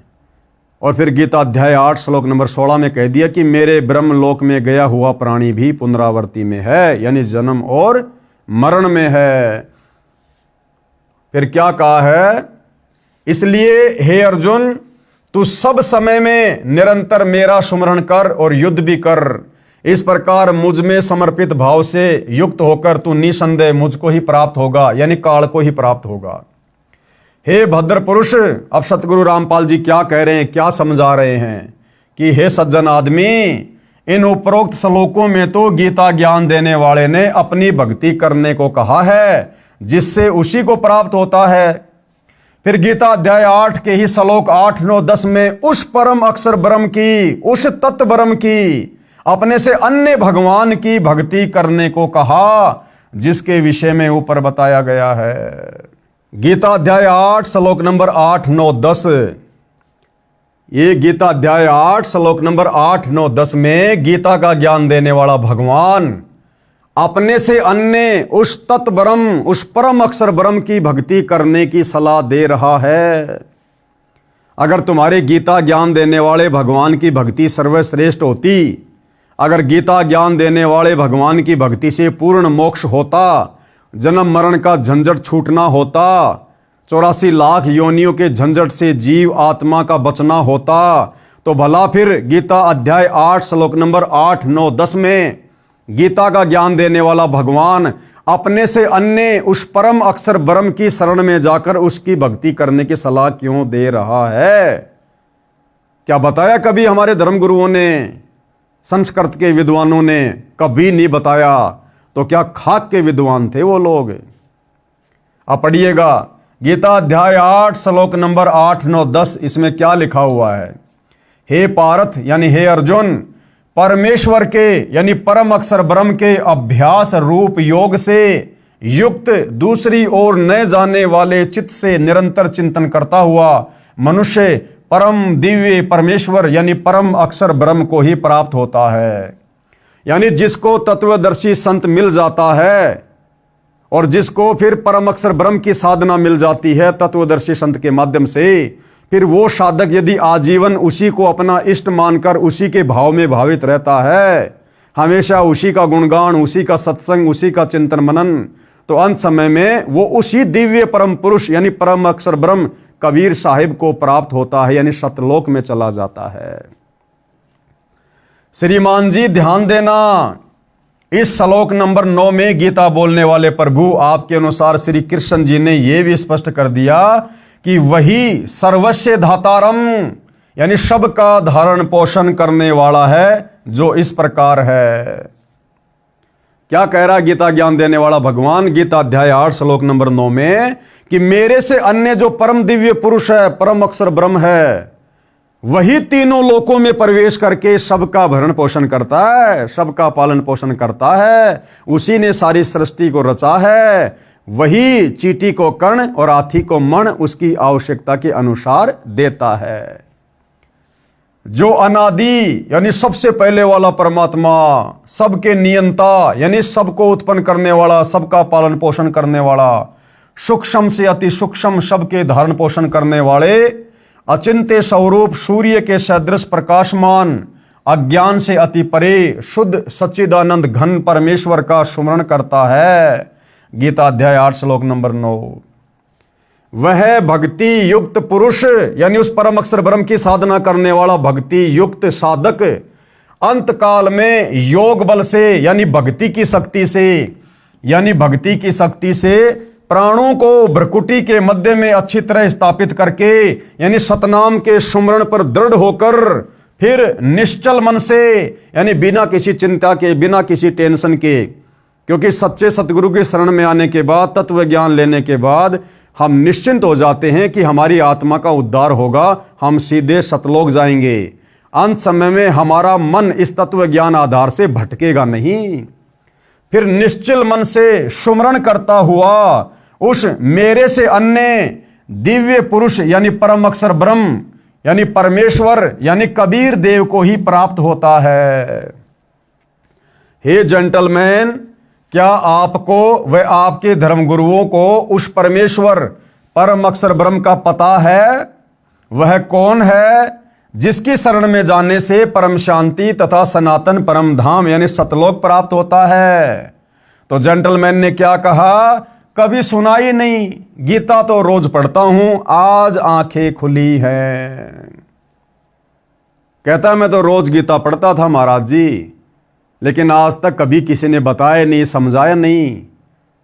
अब जब आप बता रहे हो तो सच्चाई मेरी आंखों के सामने घूम रही है, मेरी तो आज आंख खुली है। तो भाई और बहनों, फिर ये हमारे धर्मगुरु काहे के विद्वान, काहे के पंडित, इन्होंने एक कुप्रथा, शास्त्र विरुद्ध साधना, भक्ति के गलत नाम घर घर में इन्होंने पठा दिए हैं। अब सतगुरु रामपाल जी ने उस शास्त्र विरुद्ध कुप्रथा का जड़ से सत्यानाश करना है और सत भक्ति सबके घर में प्रवेश करवाकर इस धरती को स्वर्ग समान बनाना है। तो उसमें आप और हम भगत भाई बहनों का विशेष तौर पर सहयोग होना चाहिए। ऐसा ना हो कि हम ही पाखंड करने लग जाएं। इसलिए हमने तो सत भक्ति मर्यादा में रहकर करनी है, साथ में हमने पूज्य गुरुदेव भगवान का सहयोग भी करना है, इस ज्ञान को फैलाकर लोगों को जागरूक करके। पढ़िए उपरोक्त गीता जी के सर्व श्लोकों की फोटोकॉपी। ये गीता अध्याय 7 श्लोक नंबर 29 की फोटोकॉपी है। जरा मरण मोक्षाय माम आश्रिते यतन्ति ये ते ब्रह्म तत्विदु कृत्स्नम अध्यात्म करम च अखिलम। यानी जो मेरे शरण होकर जरा और मरण से छूटने के लिए यत्न करते हैं वे पुरुष उस ब्रह्म को, संपूर्ण अध्यात्म को तथा संपूर्ण कर्मों को जानते हैं। यानी जो व्यक्ति बुढ़ापे के कष्ट से और मृत्यु की पीड़ा से दुखी होकर उस तत्व ब्रह्म की ही साधना करते हैं, भगवान की भक्ति करते हैं, वो उस तत्व ब्रह्म से परिचित होते हैं। यानी इस संसार में केवल वही व्यक्ति बुढ़ापे के कष्ट से और मृत्यु की पीड़ा से परिचित होकर सत भक्ति करते हैं, मोक्ष प्राप्ति की चाहत रखते हैं, जो उस तत्व ब्रह्म से परिचित हो जाते हैं। अन्यथा किसी को पता ही नहीं मोक्ष क्या होता है। सब लोग अपनी उदर पूर्ति के लिए, घर में थोड़े बहुत सुख शांति के लिए ही भक्ति को केवल एक माध्यम बना रखा, साधन बना रखा है। मोक्ष तो बहुत दूर की बात है। मोक्ष के लिए भक्ति वो करेंगे जिनको तत्वदर्शी संत मिलता है, जिनको तत्व ज्ञान मिलता है। तो क्या कहा गया इस श्लोक में कि जो व्यक्ति जरा यानी बुढ़ापा और मरण यानी मृत्यु, इसके दुख से पीड़ा से परिचित होकर जो मोक्ष प्राप्ति के लिए भक्ति करते हैं, समझो वे व्यक्ति उस तत्व ब्रह्म से, परम अक्षर ब्रह्म से, कबीर भगवान से परिचित हो चुके हैं। तो फिर गीता अध्याय 8 श्लोक नंबर 1 में अर्जुन ने पूछा कि भाई फिर वो तत्व ब्रह्म कौन है जिसके विषय में आप कह रहे हो कि जो व्यक्ति जरा और मरण के दुख से परिचित होकर केवल मोक्ष के लिए भक्ति करता है वही उस तत्व ब्रह्म से परिचित होता है। तो वो तत्व ब्रह्म कौन है? तो अर्जुन क्या सवाल कर रहा है, किम तत्व ब्रह्म किम अध्यात्म किम कर्म पुरुषोत्तम अधिभूतम च किम प्रोक्तम अधिदैवम किम उच्यते। इस प्रकार भगवान के वचनों को न समझकर अर्जुन बोले, हे पुरुषोत्तम यानी हे श्री कृष्ण, क्योंकि अर्जुन तो उसे कृष्ण ही मान रहा था, लेकिन कृष्ण के शरीर में प्रेत की तरह प्रवेश करके उस समय काल बोल रहा था। तो अर्जुन अपनी समझ के आधार से उसे पुरुषोत्तम कह रहा है, जबकि वो पुरुषोत्तम नहीं है। हे पुरुषोत्तम, वह ब्रह्म क्या है आप जिसके विषय में कह रहे हो कि वो तत्व ब्रह्म, तो वो तत्व ब्रह्म क्या है? अध्यात्म क्या है? कर्म क्या है? अधिभूत क्या कहा गया और अधिदैव किसको कहते हैं? तो इसका जवाब गीता ज्ञान देने वाले ने गीता अध्याय 8 श्लोक नंबर 3 में कहा, अक्षरम ब्रह्म परमम स्वभाव अध्यात्म उच्यते भूत भाव द्वैक्रम विसर्ग क्रम संचितज्ञ। इस प्रकार अर्जुन के प्रश्न करने पर श्री भगवान बोले, अर्जुन परम अक्षर ब्रह्म है। यानी गीता ज्ञान देने वाले ने कहा था गीता अध्याय 7 श्लोक नंबर 29 में कि जो व्यक्ति जरा और मरण के दुख से परिचित हो जाता है और मोक्ष प्राप्ति के लिए जो प्रयत्न करता है, समझो वो तत्व ब्रह्म से परिचित है। तो अर्जुन ने अध्याय 8 श्लोक 1 में सवाल किया कि वो तत्व ब्रह्म क्या है, वो भक्ति क्या है, वो कर्म क्या है? तो उसका जवाब गीता अध्याय 8 श्लोक नंबर 3 में देते हुए गीता ज्ञानदाता क्या कह रहा है कि वो परम अक्षर ब्रह्म है। अक्षरम ब्रह्म परमम, वो परम अक्षर ब्रह्म है भाई। अपना स्वरूप अर्थात जीवात्मा अध्यात्म नाम से कहा जाता है। भूतों के भाव को उत्पन्न करने वाला जो त्याग है वह कर्म नाम से कहा गया है। यानी अपने से अन्य उस परम अक्षर ब्रह्म दिव्य परमेश्वर कबीर देव के विषय में यहां गीता ज्ञान दानने वाला कह रहा है। फिर गीता अध्याय 8 श्लोक नंबर 5 की फोटोकॉपी। अंत काले च माम एवं शमरन मुक्तवा कलेवरम ये प्रयाति स मद्दावम याति न अस्ति यत्र संशय। जो पुरुष अंत काल में भी मुझको ही सुमरण करता हुआ शरीर को त्याग कर जाता है वह मेरे साक्षात स्वरूप को प्राप्त होता है, इसमें कुछ भी संशय नहीं है। यानी जो अंत समय में ओम नाम का जाप करते हुए इस काल की भक्ति करता है वो अंत में काल को ही प्राप्त होता है, ब्रह्मलोक को प्राप्त होता है। और फिर गीता अध्याय 8 श्लोक 6 की फोटोकॉपी। यम यम व अपि सुमरन भावम त्यजति अंते कलेवरम तम तम एवं एति कौन्ते सदा तदा भवावित। हे कुंती पुत्र, यह मनुष्य अंत काल में जिस जिस भी भाव को सुमरण करता हुआ शरीर का त्याग करता है उसको ही प्राप्त होता है, क्योंकि वह सदा उसी भाव से भावित रहा है। जैसे हम भगत हैं, अब हमें तत्व ज्ञान हो गया गुरुदेव के आशीर्वाद से, हम केवल परम अक्षर ब्रह्म सतगुरु रामपाल जी भगवान की भक्ति करते हैं, उन्हीं की पूजा करते हैं, उनको अपना इष्ट मानकर। क्योंकि कबीर पंथ में जो सच्चा कबीर पंथ होता है उसमें कबीर जी स्वयं ही गुरु बनकर आते हैं। वो परम अक्षर ब्रह्म स्वयं ही सतगुरु होता है और उसी को इष्ट मानकर भक्ति करने से जीव का आत्म कल्याण होता है। तो हम भगत भाई बहन एडी से लेकर चोटी तक मन कर्म वचन से आत्मा से हृदय से अपने गुरु को इष्ट मानकर उनकी पूजा पाठ उनकी भक्ति करते हैं। तो अंत समय में हम उसी नाम का स्मरण करेंगे, गुरु का चिंतन करेंगे, उसी भाव में भावित रहेंगे तो हम उसी के लोक में जाएंगे, यानी सतलोक में जाएंगे। फिर गीता अध्याय 8 श्लोक 7 की फोटोकॉपी। तस्मात् सर्वेषु कालेषु माम अनुस्मरण युद्धे च मयि अर्पित मनोबुद्धि माम एवं यस्यसि असंशयम्। इसलिए हे अर्जुन, तू सब समय में निरंतर मेरा सुमरण और युद्ध भी कर।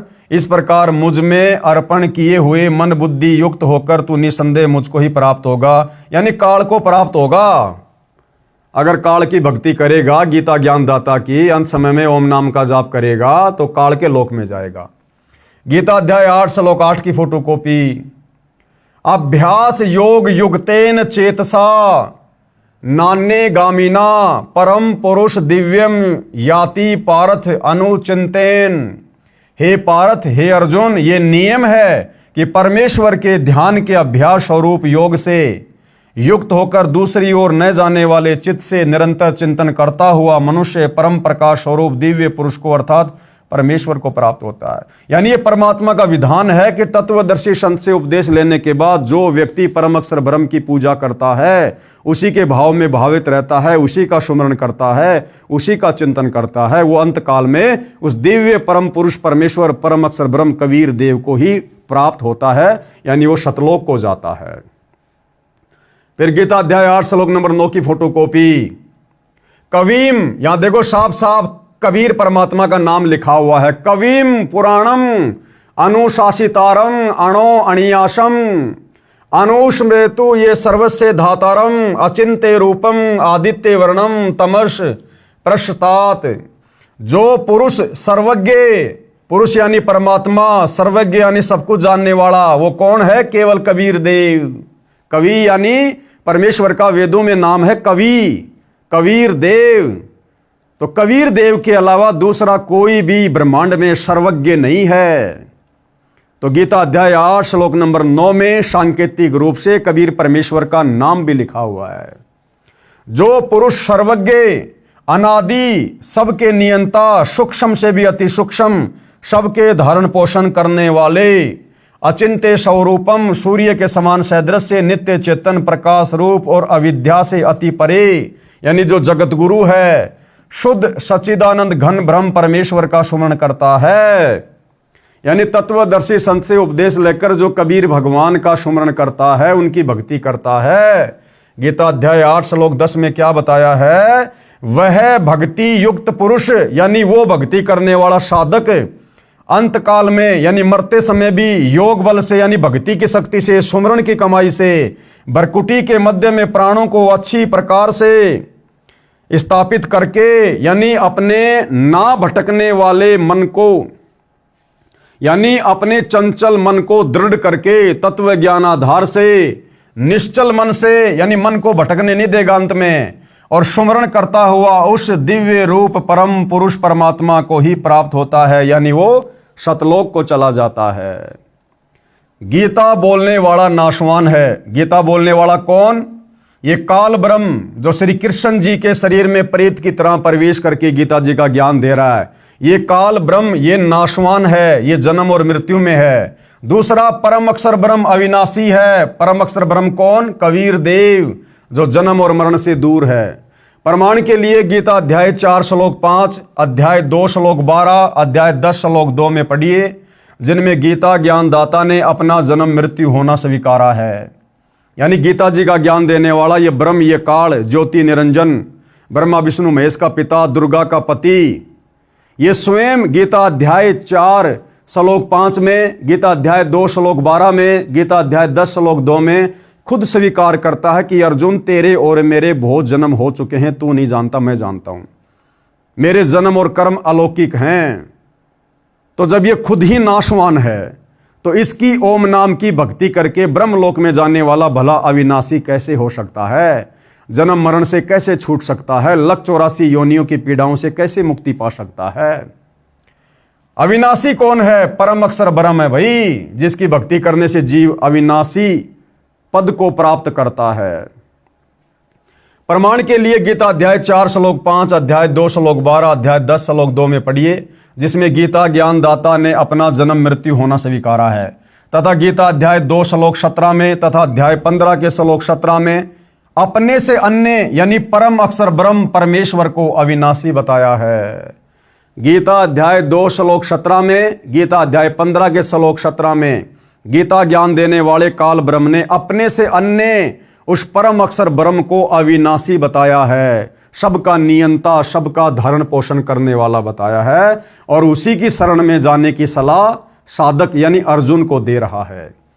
गीता अध्याय 18 श्लोक 62 में उसी की शरण में जाने को गीता बोलने वाला आपके अनुसार श्री विष्णु जी ने कहा है। तो भैया श्री विष्णु जी फिर अविनाशी कहाँ हुए? परम पुरुष कहाँ हुए? सारी सृष्टि के मालिक कहाँ हुए? जब श्री विष्णु जी आप लोगों के अनुसार गीता जी का ज्ञान देने वाले अर्जुन को अपने से अन्य उस तत् ब्रह्म, परम अक्षर ब्रह्म, दिव्य पुरुष की शरण में जाने की सलाह दे रहे हैं।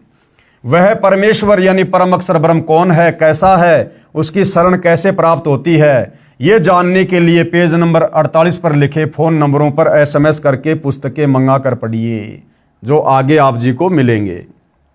कृपया पढ़े फोटोकॉपी उपरोक्त श्लोकों की। गीता अध्याय 2 श्लोक 12 की फोटोकॉपी, जिसमें गीता ज्ञान देने वाला काल ब्रह्म अपनी जन्म और मृत्यु के विषय में बातें कर रहा है कि मैं अविनाशी नहीं हूं। न तू एवं अहम, कि अर्जुन ना ही तो तू और ना ही मैं, जातु न आसम न तवम न इमे जनाधिपा, न च एवं न भविष्याम सर्वे वयम अतः परम। न तो ऐसा ही है कि मैं किसी काल में नहीं था। देखो गीता ज्ञानदाता क्या कह रहा कि अर्जुन, ना तो ऐसा है कि मैं किसी काल में नहीं था, अर्थात मैं भी हर समय जन्म लेकर आता हूं, अथवा तू नहीं था, अर्थात तू भी जन्म और मृत्यु में है, तू भी बार बार जन्म लेता है और मरता है। और न ही ऐसा है कि इनमें आगे हम सब नहीं होंगे, और ना ऐसा है कि हम आगे भी नहीं जन्मेंगे या नहीं मरेंगे, हम आगे भी जन्मेंगे और मरेंगे। फिर गीता अध्याय 4 श्लोक 5 की फोटोकॉपी। इस पर श्री भगवान बोले, यानी गीता ज्ञान देने वाला बोला, हे परंतप अर्जुन, मेरे और तेरे बहुत से जन्म हो चुके हैं। आपकी आंखों के सामने है भाई और बहनों, किसी प्रकार की कोई मिलावट नहीं, कोई झूठ नहीं।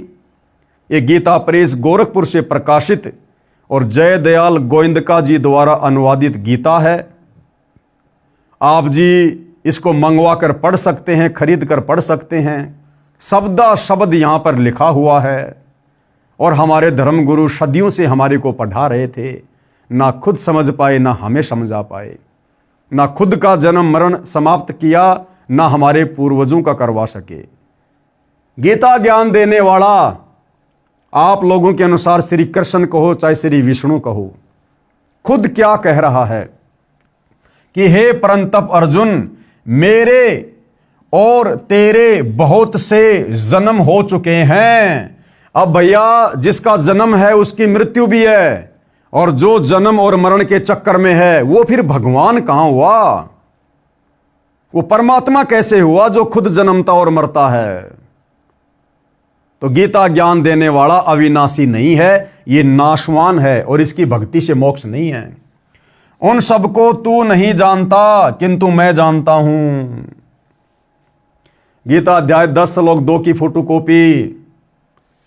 मेरी उत्पत्ति को गीता ज्ञान देने वाला क्या कह रहा है कि मेरे जन्म लेने को, मेरी उत्पत्ति को अर्थात लीला से प्रकट होने को ना तो देवता लोग जानते हैं और न महर्षि जन ही जानते हैं, क्योंकि मैं सब प्रकार से देवताओं का और महर्षियों का भी आदि कारण हूं। ये काल ब्रह्म क्या कह रहा है श्री कृष्ण जी में प्रवेश करके कि अर्जुन, मेरे जन्म को ये देवता लोग और ये महर्षि लोग नहीं जानते, क्योंकि इनका जन्मदाता भी मैं हूं। क्योंकि भाइयों और बहनों, ये काल ब्रह्म 21 ब्रह्मांड का स्वामी है, दुर्गा का पति है, ब्रह्मा विष्णु महेश का पिता है, और 21 ब्रह्मांड में पुरुषोत्तम होने के कारण सभी जीव 33 करोड़ देवी देवता ब्रह्मा विष्णु महेश सब इसके अधीन है। इसलिए बेटा कभी अपने बाप की उत्पत्ति नहीं बता सकता। इसलिए ये काल कह रहा है कि मेरी उत्पत्ति को, यानी मेरे जन्म लेने की लीला को, प्रक्रिया को ना तो ये देवता लोग जानते हैं और ना ये महर्षि जन जानते हैं। क्यों? क्योंकि मैं सब प्रकार से देवताओं का और महर्षियों का भी आदि कारण हूं, यानी इनका जन्मदाता भी मैं हूं। लेकिन भैया दादा बता देता सब कुछ।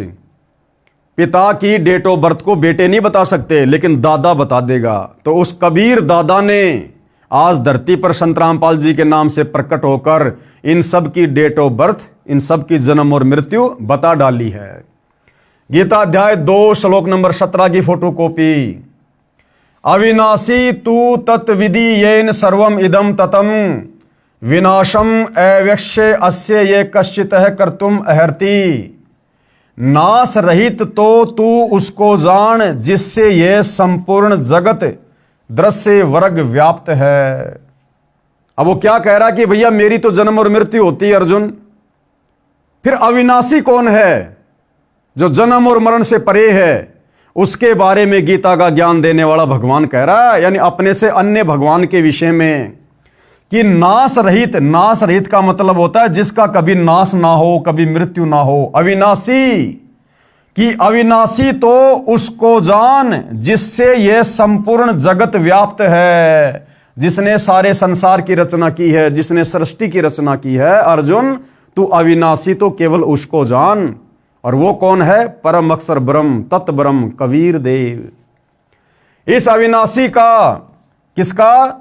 कबीर देव का, परम अक्षर ब्रह्म का विनाश करने में कोई भी समर्थ नहीं है, कि उस कबीर भगवान को मारने में संसार में कोई भी समर्थ नहीं है। फिर गीता अध्याय श्लोक 15 की फोटोकॉपी। उत्तम पुरुष तू अन्य परमात्मा इति उदाहरते ये लोग तरम अवश्य विभर्ति अवय ईश्वर। उत्तम पुरुष तो अन्य ही है। उत्तम यानी सर्वश्रेष्ठ और पुरुष यानी परमात्मा। गीता ज्ञान देने वाला कह रहा कि वो तो मेरे से अन्य ही है। उत्तम पुरुष तू अन्य, उत्तम पुरुष यानी भगवान तो अन्य ही है, जो तीनों लोकों में प्रवेश करके सबका धारण पोषण करता है। अविनाशी परमेश्वर और परमात्मा इस प्रकार कहा गया है। क्यों? क्योंकि वो तीनों लोकों में प्रवेश करके सबका धारण पोषण करता है, सारी सृष्टि का पालन पोषण करता है। तो गीता ज्ञानदाता ने बिल्कुल स्पष्ट कर दिया है, क्लियर कर दिया है कि भाई मेरे अलावा पूर्ण परमात्मा कोई और है। मेरे तो जन्म और मृत्यु होती है, मैं अविनाशी नहीं हूं, मैं तो नाशवान हूं। और अर्जुन, मेरी भक्ति करने से जन्म मरण का कष्ट, बुढ़ापे का कष्ट, 84 लाख योनियों का कष्ट समाप्त नहीं हो सकता। अगर तुझे जरा और मरण से मुक्ति चाहिए, सनातन परम धाम को प्राप्त करना है, तो भाई उस परमपिता परमेश्वर की शरण में जा जिसको मारने में कोई भी सक्षम नहीं है। तो भाई और बहनों, ये जानकारी आज तक हमारे को हमारे धर्मगुरु नहीं दे पाए। ये जानकारी आज स्वयं उस परम अक्षर ब्रह्म ने तत्वदर्शी संत का रूप धारण करके, यानी संत रामपाल जी के नाम से धरती पर प्रकट होकर सन 1994 से समाज को देना शुरू की है। और आज उनके ज्ञान को समझकर उनकी शरण ग्रहण करके लाखों की संख्या में लोग वो अद्भुत सुख प्राप्त कर रहे हैं, वो परम शांति का अनुभव कर रहे हैं जो हमने कभी कल्पनाओं में भी नहीं सोची थी।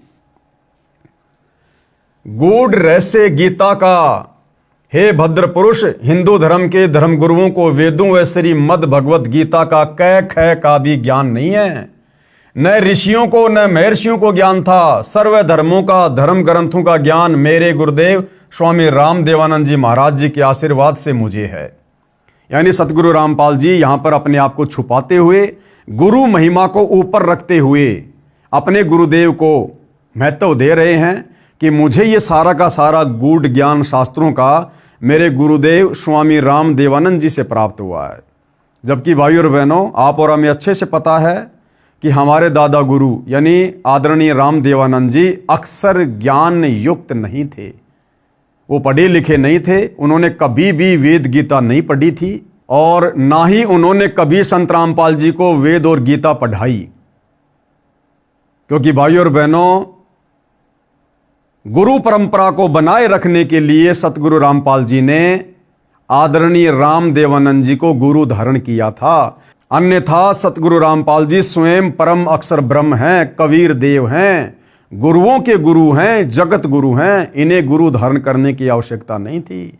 लेकिन गुरु शिष्य परंपरा को बनाए रखने के लिए उन्होंने गुरु धारण किया और अपने गुरु को यहां पर महत्व दे रहे हैं। गुरुदेव जी की कृपा से गीता के गूढ़ रहस्यों को ठीक से समझा है। मेरे को मूल ज्ञान यानी तत्व ज्ञान प्राप्त हुआ है, जिसे सूक्ष्म वेद भी कहा है, जिसके कारण सर्व धर्म शास्त्रों को यथा रूप में जानना सरल हो गया। हिंदू धर्म गुरुओं को तत्व ज्ञान नहीं था, इसलिए अर्थों के अनर्थ कर रखे हैं। प्रमाण देता हूं, ध्यान व धीरज के साथ सुन व देख। अब भाई और बहनों, कौन कौन से वो श्लोक हैं, कौन कौन से वो अध्याय हैं जिनके अर्थों का हमारे धर्म गुरुओं ने अनर्थ कर रखा है तत्व ज्ञान के अभाव में। तो उन तमाम प्रकार के श्लोकों की जानकारी हम इसी पुस्तक धरती ऊपर स्वर्ग के अगले वीडियो में प्राप्त करेंगे। क्योंकि भाइयों और बहनों, ये अध्यात्म है, सदग्रंथों का मूल ज्ञान है, सार ज्ञान है। ये जल्दबाजी में समझ में नहीं आएगा, हड़बड़ी में समझ में नहीं आएगा। इसलिए हम धीरे धीरे इस पुस्तक के ऊपर आगे बढ़ेंगे और जितना हम पढ़ रहे हैं उसको हम समझेंगे, उसके ऊपर हम अमल भी करेंगे।